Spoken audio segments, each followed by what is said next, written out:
Hi, my name is Jerk, and I am a musician, and this is my sanctuary.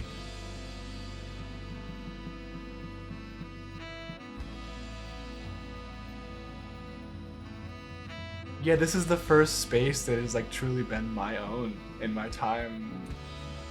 Basically, period. Because I went from like living in my parents' house to living in college dorms and apartments to like living with a partner for 5 years, and this was kind of where I was able to kind of like bloom into my own thing, you know. So this is the space that I live in.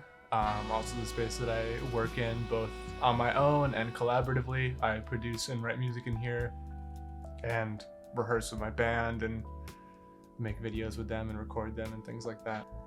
It was the first time I had access to a space that I could actually do something with, and it wasn't just like a tiny New York City bedroom that was kind of fixed and you can only really do a couple things with it. So one thing in particular I did was organize things kind of in palettes around the room. I was very intentional with like what colors went where, and there's kind of little pockets around that are not organized by like purpose, but organized by color. So it looks very nice, and it's very like visually appealing to live in.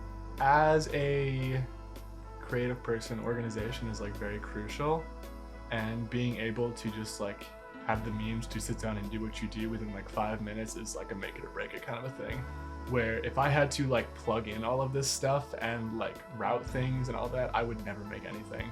But because I have it kind of permanently set up or like modularly set up where I can swap things in and out, I'm able to do like a lot of different things in not a lot of time.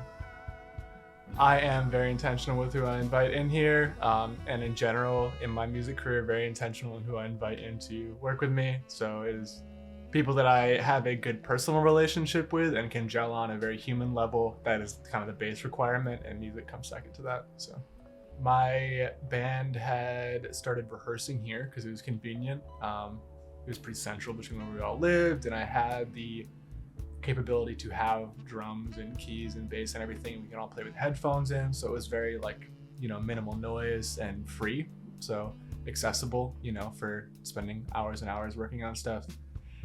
And I kind of just dug the aesthetic, to be honest. I like kind of DIY things in general, and one of the things we kind of lost in the pandemic was all these really cool video series that were out in the world. There's still some left, but I thought it would be cool to just like do my own thing and kind of make it the way that I want it to be.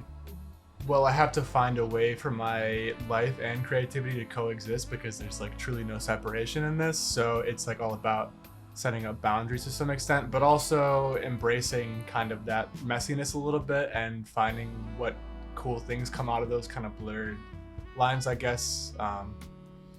Like when I first had this keyboard brought in, I would just wake up at like 7 a.m. and just like sit down and immediately start playing. So like there's kind of cool things like that come with it that I couldn't do if I had a bedroom here and a studio there. So I think it's very equivalent to like if you were running track or something and just like going down to the track every day and just like running sprints, or like you play soccer and you would like go do drills and that kind of stuff. Like it's sharpening the axe at a certain extent, where being able to fall into a routine is the important part of a space, where a space allows you the access to a routine. At the moment, it's really easy to just like record anything. So Franco and I will jam a lot, and I will just like have Logic going and have a mic set up. And about a month ago, there was a thunderstorm happening, and I was just playing my keyboard and he was playing the drums.